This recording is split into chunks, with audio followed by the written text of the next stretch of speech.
Right, good morning, everybody, boys and girls. What am I up to? I've got a silly hat on and a silly top on, and I'm not in my office. Oh dear, it is all so confusing. I'm in Mason Newman's Gunmaker's Arms. This is the dirt shift because I'm expecting delivery of a large mirror, which for some reason the people were very pleased to tell a colleague of mine they were leaving at 4 and they'd be here at 7. Here we are at 1/4 witching hour. Not a sausage. Good morning, Chris. How are you? All good, with the exception of the debacle of yesterday's alleged performance. Yeah, possibly one of the worst games of football I've seen for a while. Do you want to give me your take on it? And then I'll tell you what I think.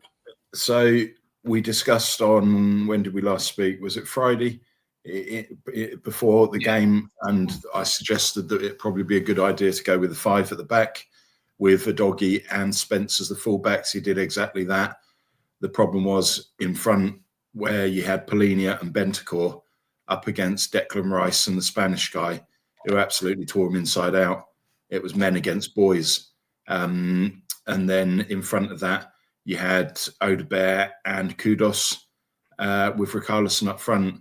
And it was pathetic. The energy levels were lacking. We looked like we'd set up just to aggravate them, to try and not concede and just to take the fizz out of the game. Goal expectancy was near to nothing. And It was 30 minutes into a derby game. And there was only one team who was going to win it. The odds before the game suggested that. We all said that in our previous conversation. But for me, it's obviously lost the interest around this subject. But for me, the real problem was that that's a North London derby, alongside perhaps the Chelsea game. As fans, as loyal season ticket holders and members who support the team come thick and thin, you expect a lot better than that. And it calls into question a number of things. We have no mentality. We have a load of players who you would not want to be standing alongside on the battlefield. And if they were boxers, they'd be throwing the white towel in after the first round. There was a lack of innovation, lack of creativity. That is absolutely pathetic. And we agreed to disagree on this one, H. But Thomas Frank doesn't get off this scot-free for me. We've had poor performances against Chelsea. We've had poor performances against Aston Villa. And yesterday was nothing short of unacceptable. Yes, he has a shit squad. We all recognise that and embrace that. And you can't polish a turd. But you should be getting so much better out of those players at your disposal. And quite rightly, we were all critical of Ange, saying, well, anybody else would be able to get something out of the squad available to him. Frank's now got that squad. He's made 1 or 2 additions, accepting that there's plenty more to be done and we need to get rid of a load of that shite. But he's not doing anything. He's not doing anything. And all he is doing, in my mind, is setting himself up to become the next ex-Tottenham manager, because the fans are turning on him. You know, I go week in, week out. There's already murmurings of discontent in the South Stand. And you went on social media yesterday. It was nothing short of toxic. So once you lose the fans, you've got all sorts of problems. For one moment, I am not Frank out. But yesterday, I did start questioning, is this a bloke who's going to take us on and evolve and progress us? Or is he a bloke who was perhaps at a lesser club with lesser expectations and he could get away with it there? There's a massive step between being the manager of Brentford to being Tottenham Hotspur's head coach. Okay, so we are diametrically opposed in our view of Frank. And it's not because I'm in love with him. It's not because I've got such a hard-on for the corpse of Daniel Levy. It's that I'm trying to keep focused on, and I'm not suggesting you're in any way weak or other people are weak, but I try to stay focused, especially when things are tough, things go wrong, and I'm sat in a building full of things that have gone wrong, on facts and on realities and stuff I can actually affect change within or upon. So let's look at Frank's record at Brentford against Arsenal, with the exception of a 3-0 loss. They played them, I don't know, a dozen times, and they got beat, but they didn't get beat 4-1. So if we look at those games and we go back through the trawls of history, which is comparing apples with oranges, I understand that. But you're dealing with a guy who was with a side that he and his team scouted and put the players in place, able to do better over a prolonged period of time than he's been able to do at Spurs. If we look at the games that Spurs lost or the games that Spurs won, whatever you want to call it, let's call it form, shall we, under Ange Postecoglou, because that was effectively the same squad we're dealing with there. We're looking at a team that finished 17th. Now, you can tell, people can tell me all they want about, I saw some clown yesterday, saying about winning a European Cup. Stop twisting language. Nobody is your friend. Only stupid people are buying it. Okay, you're in the same lunatic asylum as the people are referring to it as the European Cup. We won a cup on the dint of playing 10 games against the 10 worst sides that we played. Odds were out to 8 to 9s, 10s, 11s to 1s to win that competition. But we finished 17th in the domestic division, which tells us all we need to know. Don't need any chit chat, no bus waving tossers at this stage. Just need to assess the facts. So we now know that Frank was better at Brentford than he has been at Spurs, and we now know that that Frank, is he deserving of the criticism? Oh, it was negative. He's so pragmatic. Well, look at Ange's results. He finished 17th because we got hammered by the better sides. And we're never, ever, ever going to improve until we change the personnel. Now, let me just finish, because I think it's important that I get this all out in one blurb, and I won't go on for hours. But the reality is, and I'm going to say it again because I don't have a hidden card up my sleeve, we finished 17th. And you said we've had additions. Who? Kudus, who's coming back from injury. Who else is it that you or anybody else thinks out there is different? What fairy dust has Frank had to sprinkle on the squad? None, nothing, zero, niet, netta. So just bear with me one moment. I am listening, but I'm doing a H. That isn't my mirror arriving, is it? They've not gone to the wrong address. Bastard. But yeah, this whole business of Frank's to blame, it's mealy-mouthed. What's the word that I can use this early on YouTube? It's pish. It's not worth examination. I'm sorry. Come at me and tell me that, like, say, for example, with Amorim at Manchester United, they spent, what was it, 250, 280 million? I can't remember, 2 billion quid on a new front three for him. You're perfectly within your rights to say to Amorim, I gave you £250,000. What have you done for me? But when it comes to Frank, we have not given him £250,000. We have given him junk, Odobert, Tell. These guys, we all agreed a couple of months ago, that these guys were poop. Crushed them out into the North Sea. And now, I'm not happy we lost 4-1 to Arsenal. Sorry, don't buy it. We're all entitled to our opinions, aren't we? And I think we can't keep on going back to Ange, because Ange is yesterday's news. The news that I'm focused on. Yesterday's news, my friend. Well, he is. He's gone, isn't he? No, he isn't gone. The team that he finished 17th with is alive and kicking. You can't say he's gone to Australia and he's taken the deadbeats and finished 17th with him. The deadbeats are still here, bar Kudus. Yeah, I've forgotten about Ange. He's part of the past. But what I'm focused on now is looking at the new guy and saying, well, what's he trying different? He is stuck with the tools that he's got. It's important he does the very best and tries to be imaginative and try new things. But it's our whole approach to 3 or 4 games this season. We've come out the traps almost in reverse. There's no energy. There's no imagination. Are you not getting... That sits with the coach. Are you not getting echoes, chills, vibes? Because we're of not dissimilar vintage, so we've been around the block. Yeah, we both saw Mourinho and we both saw Conte manage this squad, which was very different in truth, because we had some even worse players on our books. But do you not remember those times where we played overly pragmatic games and the fans weren't happy? Oh, I do remember. I'm putting Frank in the same category as those two, and I think he's a far more interesting manager than those two. But I do remember having worse squads available at our discretion than we have now, and making a fist of it in games against Arsenal and North London derbies. I'm not saying that Frank is you can criticise him, but I think that we have to just. I mean, because listen, I'm not aiming this at you. I'm aiming this at the broader church. Because I think very much, to quote Father Ted, this is an ecumenical matter. But the business of shouting, make it stop, do something to make it better. I'm afraid I hear you, I feel you, but I'm not prepared to take my underpants off and dance in the middle of the front lawn with you. Because the reality is you're only as good as your tools. Forget that my father was a tool maker. A bad workman blames his tools. Who are you, the Prime Minister? Exactly. No, because I haven't fallen over my own feet this morning. But you need to have in football. I mean, look at Slot. Slot. There's people cutting their wrists, throwing themselves under attending ambulances over on Slot. Well, guess what? Mo Salah's 75 years of age.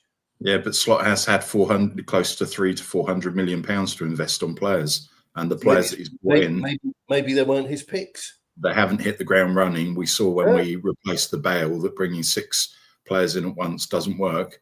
But you've got that. So this isn't becoming a Liverpool podcast, but that Kirkez at left back, what is he doing that Andy Robertson hasn't provided for Liverpool for years and years and years at the moment? Why does he get in the side? I think a lot of football clubs. I think fans kid themselves that their club is unique and precious and blah blah blah. They're not. They're commercial enterprises. They're businesses. Breaking news: they don't care about us. So you know why they don't care about us? Because they keep us away from the rest of the fan base. You only get onto Sky Sports as a podcast. This isn't a personal moan because I'm not hurt. As you can see, I'm busy. I have a life outside of this, as you do. You're off to the airport after this because you too are somebody who makes some shakes. But we don't get invited onto Sky Sports because we tell the truth. We would be kicked off very quickly, and Ofcom would be dealing with many complaints, I guess. And that's before Tony. Tony V has arrived. Just a moment, ladies and gentlemen. There's 3 things I'd like to say when I get the opportunity. Good morning, gentlemen. Good morning. Talk away. Tell us all, Chris. Go on. So 3 things. Firstly, the Gunmakers Arms is opening shortly. You are, in essence, the operations director, aren't you? Yep. So you don't order enough beer, so the customers don't have any stock. You don't fulfill your licensing criteria, so the old bill turn up and say you haven't got the license, you can't open. You don't pay your staff; they can't meet their mortgage and personal commitments. Absolutely. You don't do any advertising; nobody knows you about that you exist. What happens to you as the operations director if all of those things are a failure? Well, hopefully, I don't inflict it on my. He's frozen. Oh, hello. Mr. Whiffy, he's gone down.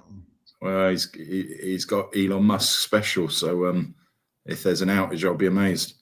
So I was just trying to say to I can see where you're going. I can see where you're going. I'm saying that leadership is responsible, and if you don't manage the expectation of you, it starts and finishes with you. So that's what I was trying to lead to. The second thing was we'll wax lyrical about Frank, and I haven't got a problem with him. I'm not Frank out, but he was Levy's appointment. He was Levy's man. We were all critical of the way Levy's run the football club, of his past transfers.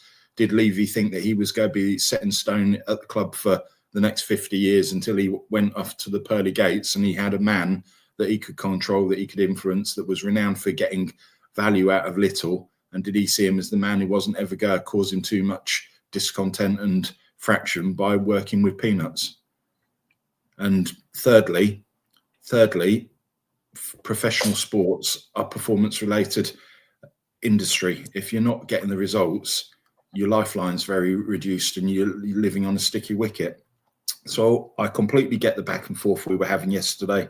I respect and hear what you say, H, but I come from the school of if your leader, your senior leadership team aren't coming up and delivering the goods, then there has to be very sensible and honest questions about them. And at the moment, I started off thinking, oh, brilliant, we got a coach. I'd seen the videos, the Cochrans and things, but there's so little in-game animation or excitement, and it's all very dreary. The football's not been good to enjoy for the whole season to this point. Let me just come back with two quick things. One, you're talking about the management structure, the management team, and this is going back, tell me if I'm wrong, to what you want a little bit more out of Frank. One of my roles, which I've completed this week, was to hire the bar manager, because he will take responsibility. Because if I order the beer and the pop and all the rest of it, we'll be out of crisps before we open. I'm eating crisps at the moment because I'm a cultured chap. So he is putting together his own team. So he can't turn around to me and say, this woman is rubbish, this bloke is dreadful, because he hired them. So Frank brings in his coaching staff, but he hasn't brought in, and I go back to it because I'm not ashamed to say it, Frank hasn't brought in the players that facilitated him, only losing one game in his entire tenure at Brentford in the Premier League against Arsenal by 3-0. The worst game beyond that was 3-1. And I have to get the door. Talk amongst yourselves. So, yeah, Tony, what's your thoughts then? Obviously, the manner of the defeat was disappointing, to say the least. But I've been reading a lot of social media and just sort of like just trying to get a true feel for where the supporters feel, as it were. And it is a 50-50 split. It really does seem to be a 50-50 split here. There's a very much Frank out sort of side, and and the other side is serious questions, but not Frank out, which is I think where you are, Chris, isn't it? That's which is, in retrospect, yesterday, we're all hurting. So, and I agree with you. I thought the debate yesterday was honest and frank. It literally was honest and frank. It was just a very, very, very passionate exchange of views between good people, which is what we should have. I think there's two things. I think, Frank got it wrong yesterday. I do agree with that. But I also think Frank got it wrong, Tony. Just tell me. Sorry. I just don't think he went too defensive. He went too defensive, in my view. He kind of started. It looked like he had a back three, but really he was trying to play a back five, but it didn't work. And it just didn't work. I also think in the midfield, having two, he's supposed to. I think he would have been better if would have fought. What he did in the second half was eventually go 4-4-3, 4-4-2 sort of thing, almost, or 4-4-3-2-1. It kind of varied up front a little bit when Simon's come, because he kind of roved around a little bit. But there should have been Palhinha and Bentancur on their own were just ineffective, to say the least. They just were outnumbered. Frank got that wrong. I think that's a learning curve. Having said that, though, my other school of thought on this is, as a manager, you try to do the best with the resources you have available. And I think he's come to the conclusion he doesn't have the resources available that he wants in order to be able to play the football the way he wants to play. And we've all been saying for months, haven't we? Yeah, exactly. And it's just the fact that the simple fact is, when you look at his record, I mean, I posted that thing about the Brentford, the record against Arsenal, Brentford v Arsenal, like H was saying, he only lost one game in that 10 or 12 games. I think it was by 3 goals. The rest of them has been, they've either lost by 1-1 or lost by 1, that sort of thing. So his record with Brentford, which is supposedly, and there's a lot of people very disparaging on social media yesterday, which I thought was disgusting about Brentford as a club. Brentford are a superb club. They're a great well-run club. They're a respected model, I think, in the way that clubs should be run for the community, run for the fans, not the corporate behemoth that we are. Completely agree. And so I think it's very, very disrespectful to sort of like paint that, we don't want him to be the G-Tech Brentford manager. I'm sorry, that's very disrespectful. But moving on, I just think Frank doesn't have the people that he wants to play the way he wants to play. Now, whether that's going to be great or not, we don't know yet, because let's face it, all Arsenal did yesterday was expose how poor we really are. Without Gyökeres up front, without Gabriel in the back. Yeah. But then again, people were going on about, there was one clown on Twitter yesterday. Honestly, he was going on about we sacked Ange on the crest of a wave. What the hell? What the hell are you talking about? Crest of away. We came 17th, fella, and lost 22 games in a season. Well, you say that 17th and lost 22 games, and now Frank is not a million miles away from that, except he's doing better. And it's all on Frank. I'm not having a go at anybody here. I'm just struggling with the logic. The disappointing we want to win every game. That's a default setting.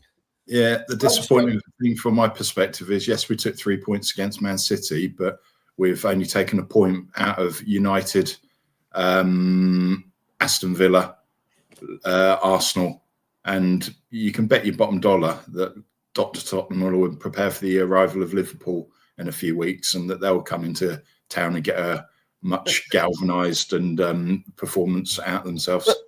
But look at those clubs you just mentioned. All of them have heavily invested in their squad. Heavily invested. Gone hell for leather to buy in quality players, depending on your definition of quality.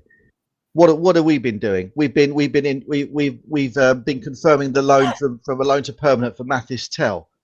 We've got Xavi Simons, who's on the. I think he will become a good player. He just needs time, and he just needs time. But this league is very unforgiving, and we're unforgiving as fans to some degree as well, aren't we? And that's what I say. If Frank loses the fan base, then he won't get it back, and we can't allow that discontent in the stadium to transfer onto the pitch as it creates nervous performances. He's got to take a step back and do some honest review and watch that and think, I got this wrong. As we got a massive game against PSG on Wednesday night. God forbid we lose that 5 or 6, then that game against Fulham next Saturday night at 8 o'clock becomes really important. And you can see it now. Oh, we don't do very well on late kickoffs on a Saturday, especially when it's dark and it's raining and the pitch is greasy. All the excuses will be coming up. Can I ask you a question though? If Frank is missing it, okay, I'll suspend my disbelief. Let's say Frank is missing it. Frank has gone off the boil. He's not the guy that we thought he was. And all of the nonsense I was saying about the fact that the scouting at Brentford was good and where they were able to produce reasonable results. Let's say all that's rubbish. And let's say that we've brought this guy in and it looks like a bum deal. Who is going to get a better tune out of this piano and the other assorted instruments that have been thrown from the 5th floor of this building? Because I can't think of the name. Yeah, no, it's a reasonable question. No, but that's not for us to decide. We can all do that happy clapper thing of looking at somebody on YouTube and saying, yeah, they're really good. Oh, no. Come on, Chris. I'm having a go at you. You're acting as if I'm doing this personally. No. I'm saying the instruments have fallen from the 5th window upstairs. They are lying in a jigsaw form, bent, twisted, and out of shape. Who is going to wave their baton from the Royal Philharmonic or wherever you want and get them to play anything that is even recognisable? Because I'm seeing this football squad finished 17th, and since then it's had purely the addition of Kudus that's been any good. It's got a goalkeeper I wouldn't send to the shops to buy. The whole squad needs a reset. And yesterday you had Romero walking around, walking pace. The bloke's a liability. He's not the great world-class defender. We haven't got any world-class players. You look at the starting 11 for Tottenham yesterday and compare it to the Arsenal starting 11. Not one single Tottenham player gets in the Arsenal team. Not one of them. So you said that. I'm not beating you up. I'm just quoting you. The whole team needs a reset. That's my perspective too. Yeah, but that's not. But you have to get the best out of what you've got. You've got to try different things. You are the manager. You lead. So, you know what? I refer you to the instruments lying outside in a. Yeah, but that's an easy get out of jail. So if he was stuck with what he has at the moment, you would just, and he led us into another 17th, similar to Ange, and we were in a relegation battle. All's forgiven because he's got rubbish tools. That's not leadership. I think we're a bit too early Chris, on that one though. Yeah, I understand your point. I understand your point. I'm using it as a philosophy. I'm saying that when you employ people in senior leadership positions, they've got to work with what they've got. You haven't got. Well, I tell you the difference, Chris. I tell you the difference. I don't think you or me, right, as men, would have taken this job. You and me as men wouldn't have done it because we know that nothing lasts forever, but we want to get a good spin out of things. We want to protect our CVs. We want to protect our family. We want to be able to go to the supermarket occasionally. Once in a blue moon, we'll go out and, it's all hookers and cocaine. So we're not going to do that from the position of being it down the job club in the queue, waiting to see what they've got on the boards. But Ange Postecoglou, who we didn't have a good word to say about, he was actually even worse than we suggested, because after the fiasco at Spurs, he accepted the Nottingham Forest job and proved that we weren't even close to guessing how stupid he was, how arrogant he was. And I think the football clubs don't care about the fans, like I said to you at the opening of the show. It's all about coining the coin. And I think most managers, I'd say all managers, they are like bunnies in the headlights too. They don't give a damn, because what did Ange walk away from Nottingham Forest with? Forget high screaming, high roller Spurs. Collectively about £27 million out the back. Well, there you go. Yeah, never needs to work. Who cares what three blokes on the internet are screaming at him? 27 million quid, laughing on the way to the casino. Yeah, I think just pause and step back for one moment. I'm saying that you have to ask honest questions of people.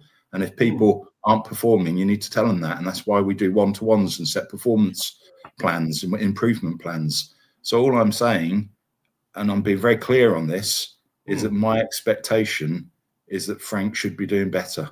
And that comes from the energy of the level. That's North London derby. If you're not going to go out there and give everything, then you shouldn't be wearing a shirt. And we've come out the trap so slow. What's happening on the training pitch Monday to Friday? And that's my biggest bugbear. I agree with you, but I think, as ever, and with respect, we've all had these conversations before on this platform and others. You're trying to honestly, from the heart, to apply real world rules to football. It's like saying, well, I'm going to throw that player in the reserves. I'm going to sell him for tuppence on the town hall steps. Can't do it, mate. Richarlison, and I'm going to say the word again because I don't care. I speak as I find, is retarded. He's not very good at playing football. He's never been very good at playing football. What was he supposed to do against Arsenal? You need to throw these people. I would have a live auction and let people bid live and humiliate them so they never came back. But they don't care. Richarlison goes back to his luxury abode in Hampstead or wherever it is. They don't care. They genuinely don't care. And Levy's been sacked. Are the Lewis family going to be any different? We don't know. But I think shouting, I'm frustrated with Frank, but I've got to be honest. I've never met him. I have no warmth in my There you go. We share a common light then. Thank you for I don't want to shout at him and get rid of him because I understand his plight, which is why I said to you, the barman that I've brought in here is going to pick his team. He is going to be reviewed after 3 months and then 6 months. And if it isn't working, he caused it. Or some Indians got here many, many years ago and they buried sacred bones underneath and we're doomed. Mm-hmm. So you pick your team, you stand by your team. If there's any problems with your team, I will assist you in managing them out of the business. That's how the real world works. And when you talk about real world versus football, in football, you have things called transfer windows, which I know we're very well aware of. And what Frank needs more than anything else is a lot of people have said that he needs to go now. Well, that's when you consider how many transfer windows, and I know you said this yesterday, Chris, but I'm going to use this in my defense because people who want Frank out have been using it as an excuse. Is about Ange. Now we're comparing it about Ange. Ange had what, three or four transfer windows, spunked 300 odd million up the wall to end up, and his the transfer philosophy is very much what we're having to deal with right now. Not all of it. Some of it is prior to that. But a lot of it is obviously based on what Ange wanted and what Levy's given him. Okay. So we're now in a situation where Frank hasn't even been anywhere near a window yet we're actually turning around and saying, well, all that crap that we've been talking about, how crap it's been for God knows how long, is now he has to make that, he has to somehow magically turn that into a Beethoven symphony. It's not going to happen. He needs to be able to at least have a couple of transfer windows for us to really truly decide how good he actually is, or whether he really is that person. I think all yesterday for me highlighted. Let's face it, even the most optimistic Spurs fan was going in there thinking, God, it'd be great if we got a draw, because we know how good Arsenal are. All yesterday did was expose how very good Arsenal are and how very poor we actually are.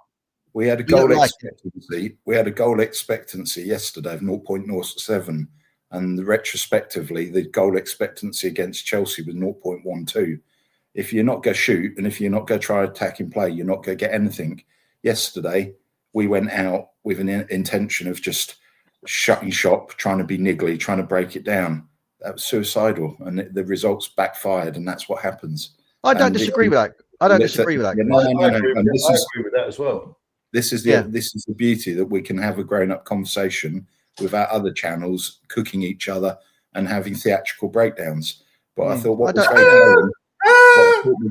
thought was very telling, Les Ferdinand, good player in his day. I like listening to him. He was very scathing of Tottenham on Sky Sports. And then you've seen, I know you refer to him as a drunk H, but Mickey Hazard, Raymond Vega, you had a lot of players that people have been around all saying the same thing. So this isn't just Chrissy B trying to be an ass. I'm just putting a real world spin on things, and I expect much, much, much better. I think you're right. I think you're right, Chris. I don't have to justify and defend myself. I'm not Frank out. I'm not shouting at Frank. He will get my backing as I back the players every time I step into that stadium. But you've got to try harder. It's 11 men against 11 men. When you put two boxers in the ring, one might be the champion, but he receives a uppercut on the chin. He can go to being the ex-champion very quickly.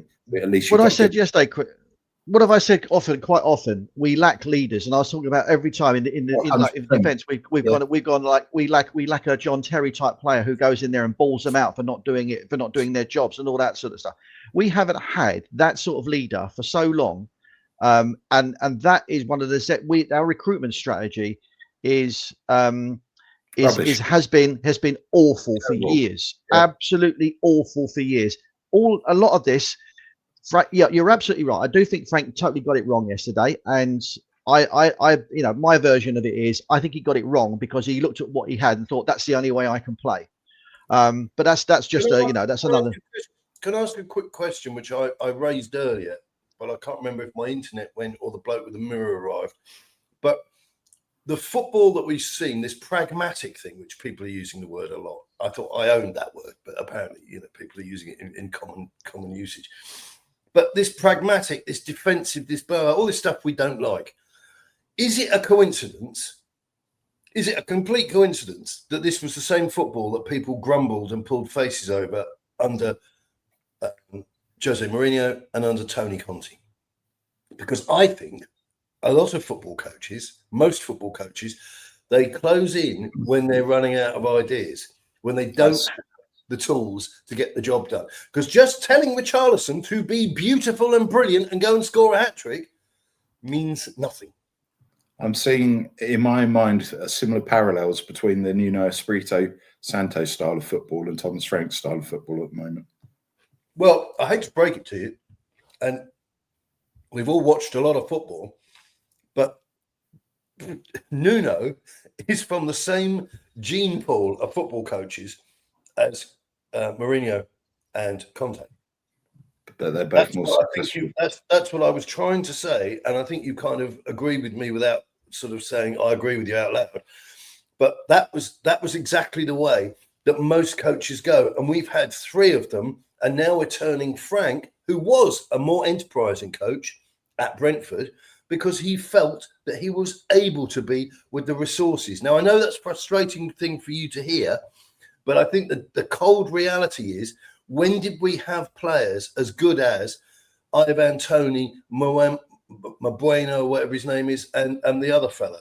Those guys, and don't even ask me to ask you what you thought of those players. Look at the money they paid for them and look at the money they sold them for, because that tells you everything you want to know.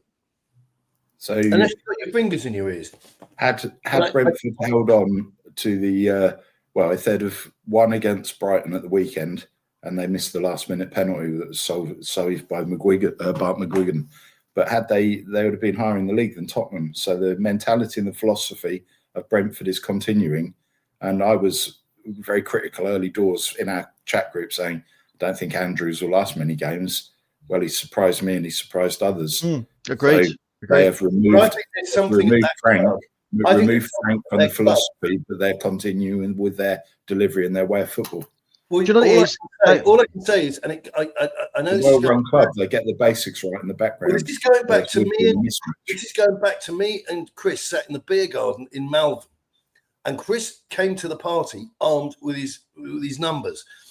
There's something within that club where they know that they want to buy as best as they can for the little money that they have, because they're still a small time operation speaking within the division. And because they have that in them, there must be somebody in the boardroom. It might be the chairman. I don't know. But there's somebody high up the tree there who thinks that's the correct way to run a football club. And so far, it's stood them in good stead. At Tottenham, we've got all these bloody LinkedIn hires on these endless navy blue suits, mass-produced polyester mixed suits, and they've won nothing of any purpose or statement. That bloody Europa League thing, I wish we'd lost that 10-0. I can't. I know all the bus-waving spazzes out there will be having a meltdown. Oh, I had a really nice day. Why are you making that day seem sad in my... End it now. End it. Fly to Zurich or wherever it is they do that thing. Assist yourself. Go. I wish we'd lost it because it has given such false hope to so many daft people. This squad finished 17th and lost 22 Premier League games. Let's see how the supposed champions of Europe get on when they play the champions of Europe on Wednesday night at the Parc des Princes. Well, I know we're not allowed to say names because otherwise the emergency services will be asking us if we deliberately enticed them to jump. I'm not going to say them. But the artist formerly known as.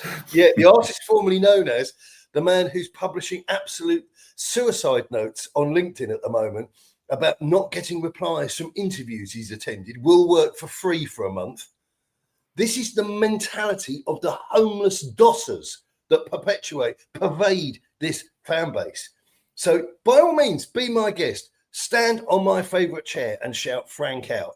But until you get shot of all those bums, and these are the people that got us into the Deloitte 10 top money league thing, and it doesn't mean anything because there's no football club there. Whatever there is, that little bit of magic in Brentford that has kept them doing the right thing and kept them keeping on. And as you said, this new guy, who would give him any time? But he's proved that he's already able to keep going and perpetuate the mentality that exists in that club. This club, our club, is full of time wasters. You can sum it up very straightforward. Brentford are run as a club to play football. We are run as a club to maximise profit. End of story.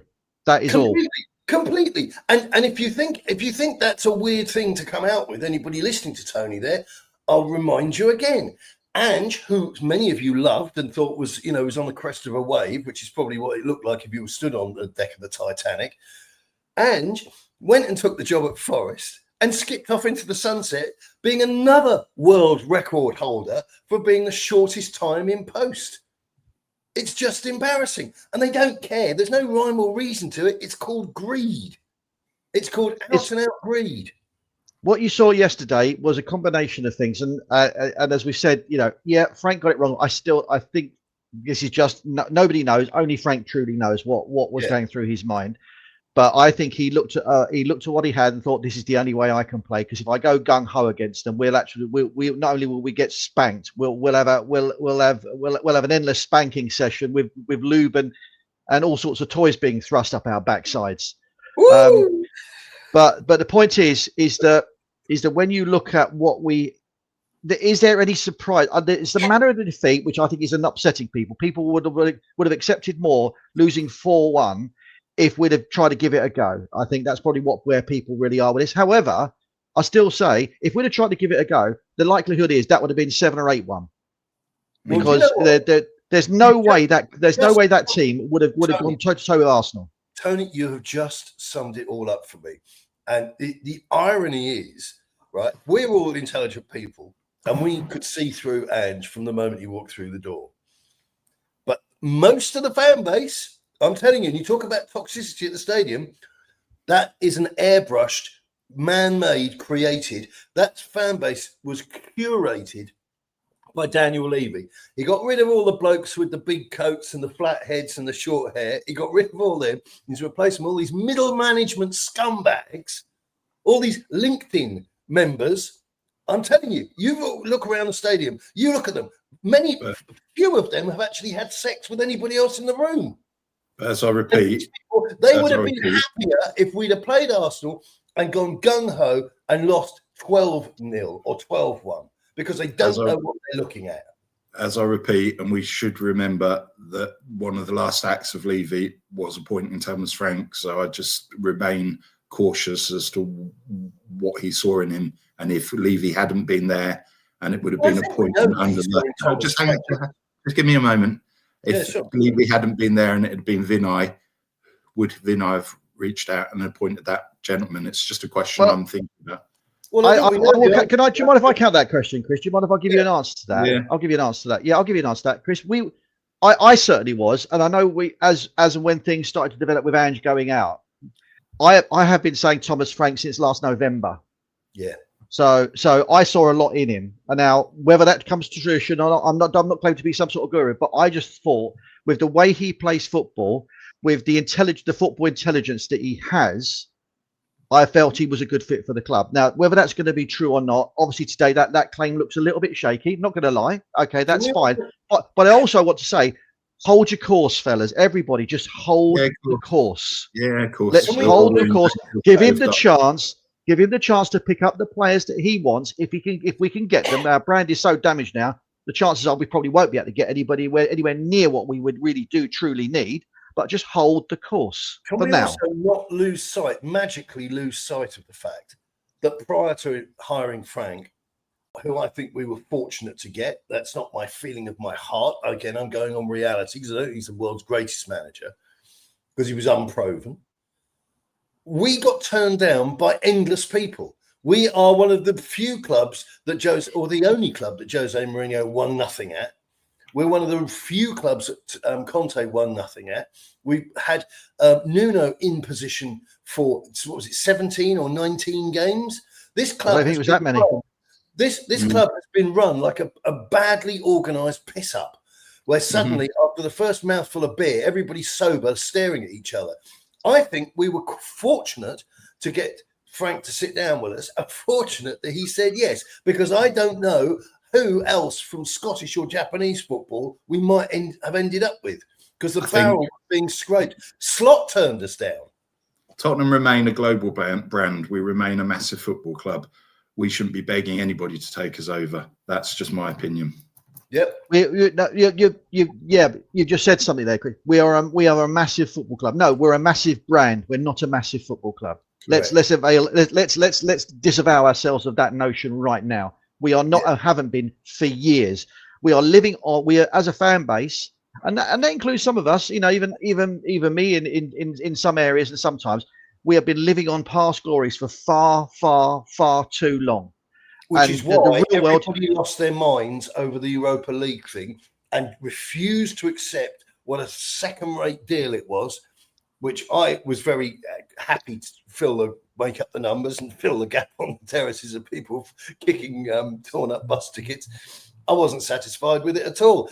And I was one of them, H. I was one of them, mate. I was there, you know. But that's nothing wrong. There's nothing wrong. There is you know, you got this lovely phrase that I really enjoy about having two separate thoughts in your head at the same time. Yeah, absolutely. There is nothing wrong with enjoying the moment and winning that moment. No, God knows how, because that football was truly, truly awful in that game.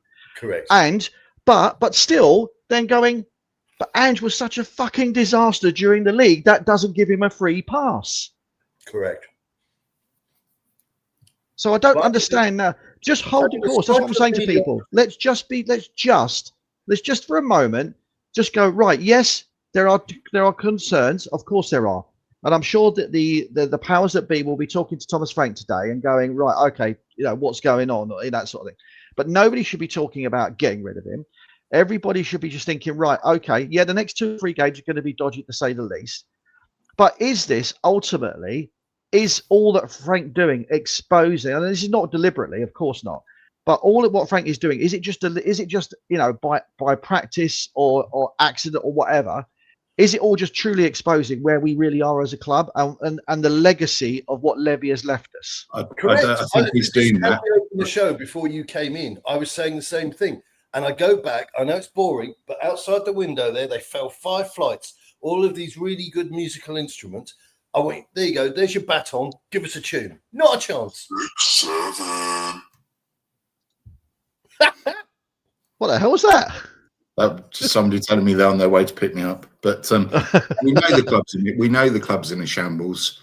I don't think he's smart enough to be trying to expose that shambolic state, because he'll lose his job over it. And this is the thing. Yeah, but I don't think he has a choice, Chris. That's the problem, I think. I just don't think he has a choice. You know how professional sports runs. I do. Yeah, I do. Yeah, and we live in a real world where everything in the world's influenced by finance and money, by capitalists and entrepreneurs. If they think it's not working out, they'll pull the trigger. And Thomas Frank will be like, all the previous managers are a voice of the past. But then again, mate, if you always do what you've always done, you'll always get what you've always got.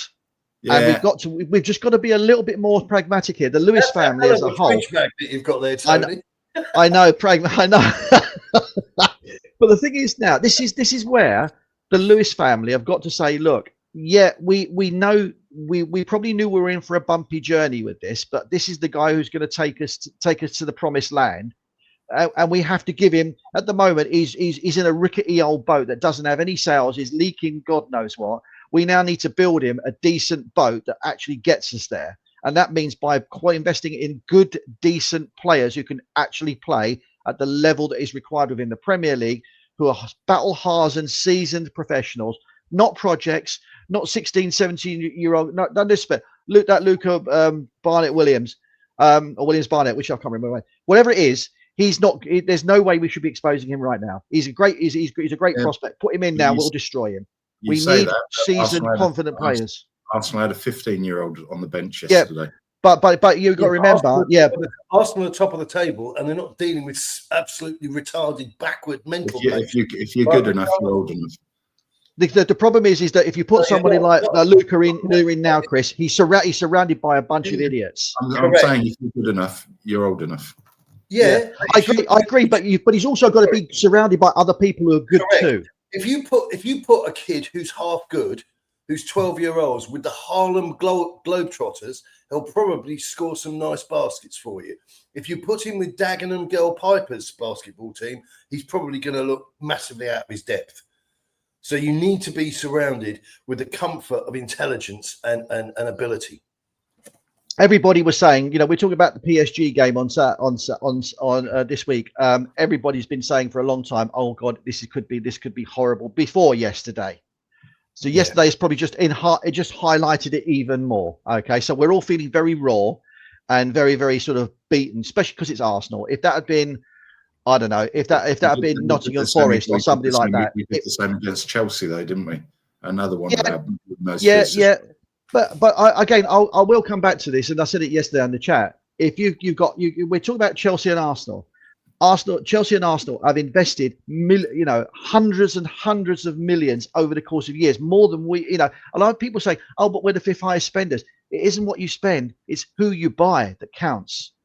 Yeah. And we have not bought quality of any description. No, we all admit that, and we recognise it. And then what do we expect from all of that? Then we then suddenly expect to be competing with them at their levels when we acknowledge the fact that we've bought rubbish. But you still want to get a moderate. You want to get some form of entertainment when you put your bum on the seat in the stadium. You want people to try. The lack of attacking. I totally agree with that point. I do agree.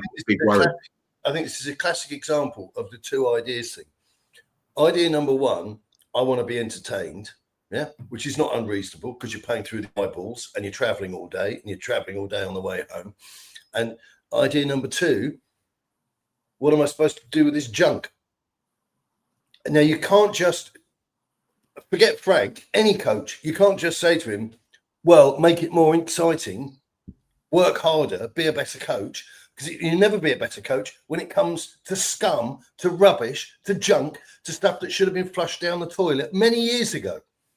Matthias Tell, oh, look, he scored for the under-21s in France against Lithuania. Colour me don't cared. I really don't give a toss about any of them. They're no good. Richarlison, backward. How many more times do I have to say it? Oh, you're so horrible. Look at his CV. He's never been any good. That we have got players like Odebear who would struggle in the Championship.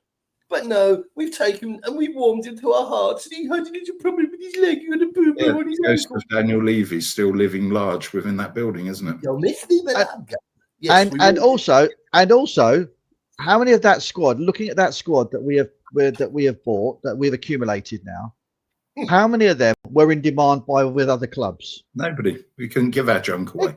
Exactly. And also, but Chris, when we bought them, who were we in a fight with? nobody. To get them. We just go with the we're buying from the bargain bucket corner part of Poundland because nobody else wants to go there. Because that's where we are now as a club, because we cannot attract the international talent or the talent, regardless whether it's English or international. We cannot attract the talent because everybody sees what this club has been about. Now that might change under the current, not under the current ownership, because it's been the same ownership, but under the current philosophy, which appears to be now that we actually want to do something about being a proper football club. And I really hope that comes to fruition. But right now, as you just said, we're not there. We're not there yet. We're not there because we still got the ghost of Levy's business hanging well and truly over us. Van der Ven had a terrible game yesterday. Not even Nobody had a good. Is that Frank's fault? I don't think it is. Well, not a single player. It sounds like loving to play as a striker. I admire you, H, but sometimes you've got to look through the rose-tinted glasses and say that Frank does have to own up to a degree of this. These are hate-tinted glasses. Don't worry about that. I agree. I do agree, Chris. I agree with you, Chris. Frank got it wrong yesterday. I do agree with that. That's what I'm all about. It's about owning your mistakes, having a look at what you're doing. So I can do this differently. But also, this is where I think for other club people in the fan base who are screaming, Frank out. I mean, honestly, yesterday, some of the absolute bollocks that was coming out on social media and Twitter yesterday, is just these people have clearly just come out of their basements, because you cannot sack somebody after 12 games. You cannot sack somebody after 12 games. They're saying the football's been rubbish. Yeah, we know the football hasn't been great. But remember, up until yesterday, we'd only lost 3 games. I know we keep having this thing about pragmatism, but when somebody like Frank has obviously looked at his squad and gone, this is the only way I can actually play. Not necessarily yesterday, that game, full stop, because obviously that game is a microcosm of what's wrong with the club, if I'm honest. But I think as a club, as a whole, he's looked at that team and thought, with the tools that I have at my disposal, this is the only way I can truly play. I can't play the way that would be, and I hate this phrase because I just think it's such a horrible cliche, the Tottenham way, because ultimately it's about results. And I know that's where you would come from, Chris, and I do agree with that. Yeah. But it's also, but you've also got to look at what you have and think, how can I actually? You can't ask this lot to play tippy tappy football. They're not capable of it.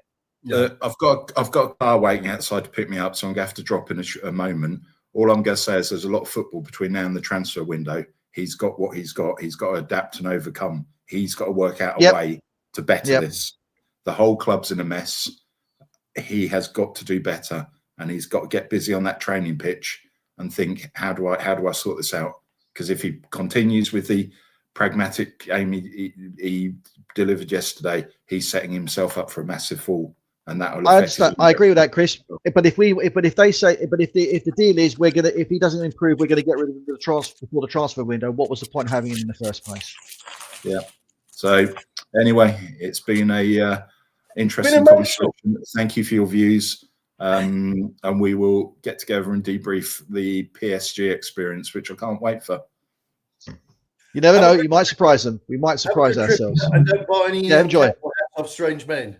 Yeah. Take care, guys. All the best. Cheers. I No, didn't see the message saying, of course, sorry, I didn't see the message saying want to start a bit earlier, mate. That's why, because I switched the phone off last night because there was so much shit flying around. I thought I actually want to go to bed and actually sleep tomorrow. Well, do you know what I did? The most sensible thing I did in years is I poured myself. I got a little bit of product off of Jack Daniels, and you're talking my language there, mate. You're talking my language there. Well, we've done a thing with them, and I got some Woodford Reserve. A very strong aperitif, and I went to bed. And I thought, mate, I doff my cap to you in that regard with Woodford Reserve. Let God sort it out, and I went to bed. I woke up feeling a lot more refreshed. But I genuinely feel, I think Chris is right. I understand how he feels, but yeah. I think shouting at Frank, I want to be entertained. You may as well be a bus waving Ange fan who has no grip on reality, which I'm not calling Chris that, because I just don't think there's any more to squeeze out of them. This is like somebody turning around to me, right? Here we have a perfect example, because this has happened occasionally over the years. This is like a girlfriend turning around to me and saying, "Oh, you should really be driving. Oh, come on, let's take you swimming. I can teach you to swim." I'm in my 50s. You missed the chance. The boat, that ship has sailed. I've got no interest in driving. I've never taken a lesson. It's never been in my wheelhouse. It's never been an aspiration. I'm not frustrated. I didn't fail a test. I've never had a single lesson. These footballers, they are at their peak of their careers, or there or thereabouts, and you can't make them into better footballers than they are. You know, you're not going to make any of these guys into world-class superstars. You've got Romero there, for example, leaves us shortchanged an awful lot, but he's very good for his country. That's the story. That's the journey. That's the, you're never going to get anything extra out of any of these guys. So to believe that by either shouting at Frank or shouting at the players is going to make a jot of difference, you need to get rid of the ones that are causing you the most aggravation, and simply spend your money more wisely. Agreed. We've spent tons of money on junk, and we need to stop. And like I said to Chris there, the fan base, these people that Chris is surrounded by at games, I'm sorry, but these are not learned gentlemen. These are airbrushed versions of what Sky and visionaries like Daniel Levy had in mind for us. And you look at all the comments that we get on our YouTube channel here with people who've given up. They've jacked it in. They're not buying their season tickets anymore. They're watching games on streams, on Fire Sticks, on this, that, and the other, because they cannot make the financial commitment, because they've had the goodwill in them thrashed out of them. Well, yeah, they've had that thrashed out of them by the greedy broadcasters and by the greedy clubs. And we are now paying through the eyeballs to watch a bunch of jokers. Well, the thing is that I understand that, like, Les, I didn't, because I wasn't going to listen to the after match babble yesterday, because I was already hurting too much already. So I did something optimistic, and I switched to the Suicide Channel. I look at you when you look at the lineup that we have, and the squad as a whole. Okay, on the bench you had, the only person I might have swapped yesterday would have probably been Simmons. Should have been there for Odegaard. That would have probably been the only thing, because you look at the rest of them, you got superior player. Yeah. You got Bergvall, who didn't even come off the bench. I think he was probably still, he's on the bench, but he's probably still injured, and he's probably just recovering from his concussion. They're probably not willing to risk him, which is fair play, and I get that. Yeah, absolutely.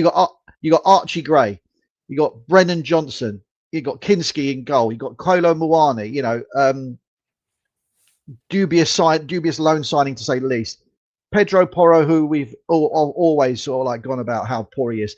Papa Mate Sarr, a young guy. He's not that young now. He's been there long enough now to actually made a mark, and he's not made a mark. And then you got the I can only describe him as probably, shall I say, a slightly better version of Timo Werner in Matthias Tell. That is our options. Timo Werner, the glory years. Yeah, exactly. I'm not joking. If you look at that lot and then think that's the best you've got to work with to make an impact, honestly, yeah, you're doomed. You're doomed from the start. And for people to expect any sort of, I understand the thing about energy. I understand the thing about trying. I get that. Okay, I really do, and I understand it, and I do accept the fact that we didn't try very much yesterday, or didn't try hard enough yesterday. But the point is, when you're faced with that lineup, as any team, not be funny, as any team, do you really think to yourself, "Shit, we're in for a real hard one today"? No, you don't. The point I made earlier, and I'm going to make it again because you've set me up for it, is that what is it that you're struggling with? If you're listening to me now, what is it that you're struggling with? Frank didn't say to them, go out there and be crazy and go wild. And then when they're not looking, grab them by the jugular. He told them the same bloody instructions that Mourinho gave his side at Spurs sides, the only club he never won anything at, and the same instructions that Tony Conte gave his side at Tottenham, which was an atypical club for him that he didn't win anything, and said, stay focused. Don't lose possession. Find each other. Don't go out of your zones too much. Keep it simple. Mesh together. Go out there as a unit. You know, like that scene in Gladiator where he says, have any of you been in the army? And there's a few behind you. Right. Yeah. Stay together. Keep your formation. Because you've got tigers, acrobats, people with swinging, people throwing boxes and nails under your toes. You've got mayhem coming out the gates. Your best chance is to maintain discipline and core strength. And any tactician will tell you that. Any tactician will tell you that. So we've had Mourinho do it. We've had Nuno do it. We've had Tony Conte do it. And now we're seeing Frank doing it. And what are you going to do? You're going to shout, Frank, you're not trying hard enough. You're not making it entertaining. We've had entertaining. We finished 17th. And we lost 22 games, which was not only a club record, but it was a Premier League record because no other side had lost as many games without getting relegated. So history, like I always say, history teaches us many things. Don't invade Russia in the winter is the number one. But at Tottenham, your shit players will always come back to haunt you. You know? Yep. It's, what happens in Vegas stays in Vegas, but gonorrhea, that shit will follow you anywhere. And this club is not a funny thing that happened in Vegas. This club is waking up with gonorrhea. And so it's no surprise that is then casting a shadow, for less horrible language, over everything we do subsequently to catching that nasty disease. You look at again. You look at the squad that Arsenal put out yesterday, and this is a very important thing. You got someone like Calafiori. They paid like 50 million for him. Yeah, Calafiori. They paid what? Eze 70 million, was it for Eze? Yeah. Who wanted to go there and chose them over us? Yeah, but to be fair, he's an Arsenal supporter, isn't he? He's a lifelong Arsenal supporter. And as soon as they were registered therein, there was talk about him coming, but as soon as the Arsenal wanted him, it was like bang! I'm sorry, chaps, I'm out of here. He's been true to himself there. Wasn't that ginger nitwit we got from Wolves? Wasn't he an Arsenal fan? I mean, I'm sure we've got. Yeah. No, Doherty. Yeah, absolutely. Yeah, exactly. But you got the likes of, say like Eze was 75 million. Marino was like 45, 50 million. You got Rice, who was 100 million. Yeah. Now, guess what happens if you actually buy well? Guess what happens? You get good players. Yep. Buy well with good players. Guess what happens? I couldn't agree more. We have bought badly. Some of the players have been cheap. Some of the players have just been artificially priced to put them in the window that people would presume they were good. Matthias Tell, I'm looking at you, for example. And we've bought very expensive players who were just complete lemons because we did no due diligence. And Dongi Ndombele, I'm looking at you. I mean, this is the reality. And so shouting at the manager or saying to the manager, oh, it's very disappointing, I really wish you could do more, Going to go back to it again. I threw a whole load of instruments from the 5th floor of this building. They're lying on the floor. The piano looks like matches. It's just crushed. Oh, no. Say it hasn't happened as well. There's an ice cream van that's just run over it and there's ice cream and bits of broken. Play me a nice song. You can't do it. You can't do it. The best chefs in the world, you watch these guys on the YouTubes and all the rest of it, they're creating incredible food because they have no limit on their budget. Zero limit. Recently, because there's an Aldi up the road from me, I've got a pal of mine, he's got oodles of cash. I took him into Aldi. This is a torturous anecdote for you, but I took him into Aldi and he said, I can't believe how fucking cheap this stuff is. And I said, yeah, it's for nothing. It's for free. And there's been a couple of places, because I like to pick up stuff for pennies where I can. And he said, you've destroyed my diet. And I said, what do you mean? He said, well, I've got crisps from this wholesaler. He said, they're better than any crisp I've had from Marks and Spencer's or Waitrose. He said, and they're like 50p a bag. Took him to Lidl, and I got these Dauphinoise potato things, which they clearly made in a sort of cupcake mold. So you just have them, air fry them and have them with your pie or whatever. And you've got this instant whoosh of because making Dauphinoise potatoes or buying them somewhere is expensive or prohibitively time consuming. These are £2.50 for a pack of 4. Totally convenient. And he's gone, this is stuff that I really shouldn't be experiencing. But that is what Tottenham are, except for they go into Lidl and they go into these other places and they buy absolute crud. Yep. I totally agree. You know, and it's just, but Spurs need to get their act together because, like I say, I'm not bored of saying it, but I'm just confused as to why I'm having to repeat it. This lot, bar Mohamed Kudus, finished 17th and lost 22 games. And you're telling me you want Frank to do something different. What, do you want him to make them wear their kit inside out? Do you want him to go up to Richarlison, whisper the magic words? There's little secret gypsy's phrase into his ear. And he magically becomes a really intelligent, physically articulate, world-beating footballer. No, he's going to be a confused schmuck. He was a confused schmuck when he fell out of his mother. There are people you're not going to be able to reach. You won't be able to get through to them with a spiritualist. You cannot expect Thomas Frank to turn round what was an awful squad last year in the space of 12 games, not give him a couple of transfer windows at least. If you're going to give a cretin like Ange, three transfer windows? Yeah. You've got to give Frank the same courtesy at least. There's only 2 ways to succeed in this game. There's only 2 ways to succeed. One is to get the hell out and you keep your reputation. And the other is to be a Harry Redknapp or an Ange Postecoglou and just say, well, guess what? If you're going to play the game, I'm going to play it just as well as you. And I'm going to retire in a really nice property with hot and cold running blondes and, a beautiful home and a beautiful life. And that's what Ange has done. He's skipped down the lane. I mean, you'd think, if you read a newspaper, you'd think Ange would be unable to shave. He'd be unable to look in any mirror. He would be so humiliated by his own vision. But he's made more money in the last couple of years than if we live forever. Fair play to the guy. But this is the guy who who admitted that he threw the league last year. He threw it. I don't know whether he did or he didn't. I would suggest that given everything else we know about him, he may have made that up. Like he made up so many other things. True. But the reason why I'm quoting it, is because everybody else is quoting it now.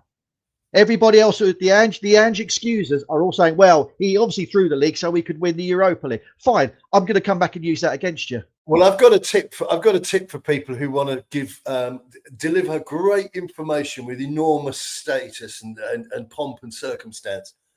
Tell us before you do something.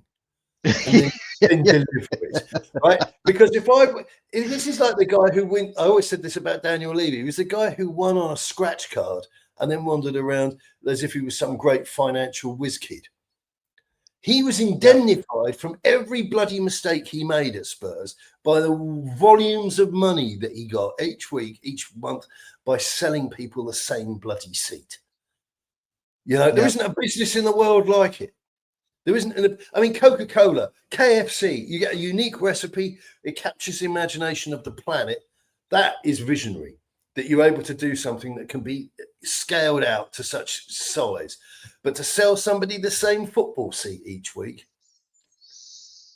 If this would happen, it's if everything not if everything exactly, that happens, if everything that happens has happened so far with Frank had been off the back of us spending £300 million in the transfer window and him just not getting players to perform, then we might have an argument here for about have we got the right guy right now? I would accept that.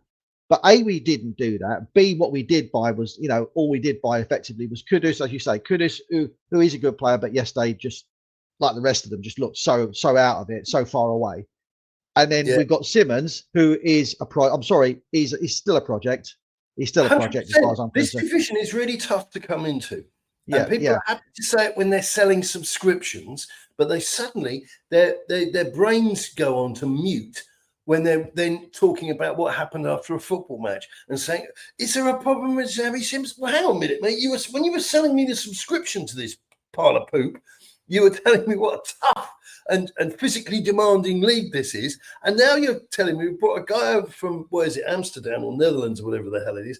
And you're telling me he's going to need a couple of seasons to settle in.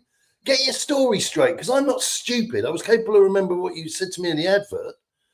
I think the business of shouting at Frank is not only pointless, but I think it's absolutely mindless when we're talking about context. And the context is that he's repeating the same entertainment errors, lasers, but he's repeating the same lack of value for money errors that all of the previous coaches that came before him did when they were up against it, with the exception of the screwball Ange, who just shouted, right, here's the team talk, Tora, Tora, Tora, get out there and do it. We need to have what he had at Brentford. And I know you say things that can't happen, but they bought players cheap. They did their due diligence and they sold them all for lots of money because they had a desire to build something that was plausible on a football level.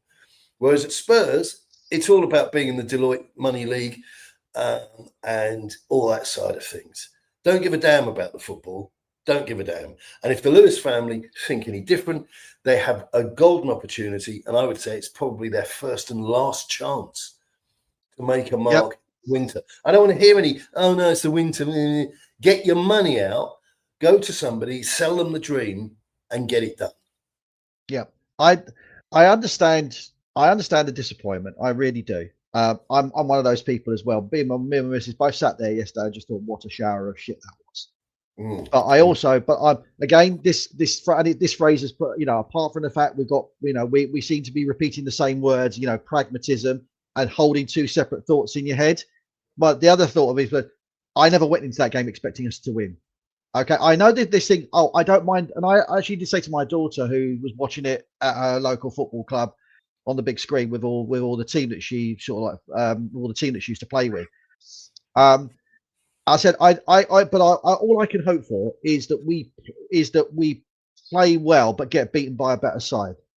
I said, that's the best I can hope for here. And that was me being, I'm not one of these spaz-minded optimists who go into every game thinking we're going to win this, we're going to win this, we're going to win this. So I know there'll be people out there go, well, if you go into a game not thinking you can win it while you're playing, well, because that's because my thoughts are based in reality. We're not as good as Arsenal. That is the end of the story. Yeah, we might have a chance, but that relies on so many different things going in our favour. Arsenal not turning up, the whole team just basically having a complete off day, and us having an absolute blinder. That we are worlds apart from these people. Accept it. Deal with that reality. That is where we are. Move on. For anybody joining us late, I can simmer this down for me into one funnel that gives you the clear little pipette, the little drip of hopefully refined information. I'm banging on about the Europa League thing, which I know gets a lot of goats. But the reality is I ain't saying anything that isn't true. I'm not pushing my feelings we beat a load of deadbeats to win that trophy. And then we masqueraded it that it was a proper big trophy, and it wasn't. That lot beat us yesterday by a margin of 3 goals. They were just over 8. They had us priced. The bookmakers had us priced over 8-1. And they were priced about 2s. The bookmakers saw this coming from way. And we're back talking about the dinosaurs grazing on the cud and munching away, and the asteroid getting bigger and bigger and gaining momentum before it smashes into the planet Earth. So did I think we were going to win? Not a chance in hell. Yes, you can defy the bookmakers. Of course you can. But that's where the phrase coupon busters comes from, right? And we are not a coupon busting side. We use coupons to buy players. But we used to last season. We used to absolutely endorse every bookmaker's message, because we lose against anybody that was any good in the division, because we lost 22 times. We finished 17th, and then when we played in Europe, we played the dross of Europe. And as a kid, it was 7s, 8s, 9s, 10s, 11s to 1s. And of course, we did quite well against them because they were poop. And now you've had Mohamed Kudus and you're moaning that things haven't dramatically improved. Well, I don't know what to tell you. I don't have any comfort for you. And shouting at Frank is going to do you as much good as shouting at Ange, or shouting at Tony Conte, or shouting at Jose, or shouting at Nuno. There's a huge element of tilting at windmills here, isn't there? There is absolutely there is, and the business of Daniel Levy, you'll miss me when I'm gone. Little did he know that he was just getting a few of the words in the wrong order, and what it was is that we'll really see what you were up to once you'd gone. And I think that the Lewis family, they had their own internal investigation. He didn't step down. He was flung out the tradesman out of the fire exit, clutching a bin bag which contained no phone, no laptop, no nothing, because they wanted to get to the root of what he'd been up to. And he was feathering his own nest. Didn't have the interests of the club at heart. They had the interests of Daniel Levy at heart. And he's. And then we wonder why we are where we are. Yeah, exactly. We had a rat in the kitchen, and now you're telling me that you're not quite sure about the soup that you've got sat in front of you. Well, what a surprise! Yeah. I guess Chef hadn't got round to clearing out every single cupboard. And it wasn't a rat that was sitting in somebody's hat directing traffic. Correct. So I think we are where we are. I mean, listen, I'm not one of those defeatist idiots who says, well, we've just got to go on with it. But I think shouting at Frank is a massive piece of misdirection. And I know he's not here but I did ask him. I asked Chris, what would you do? Who would you bring in? And he said, oh, it's not that simple. Because shouting at somebody is simple. It's biblically simple. And it's a great release mechanism. You know, last few weeks here have not been a walk in the park, and shouting in a really rude word at somebody is quite cathartic. It's quite a releasing, you know, but it doesn't actually change anything, because once you finish being abusive, the light socket is still in the wrong place. Absolutely. I'm gonna have to shut off in a second because I've got to go to a meeting. But I ask yourself this question: swap the managers, would the result have been any different?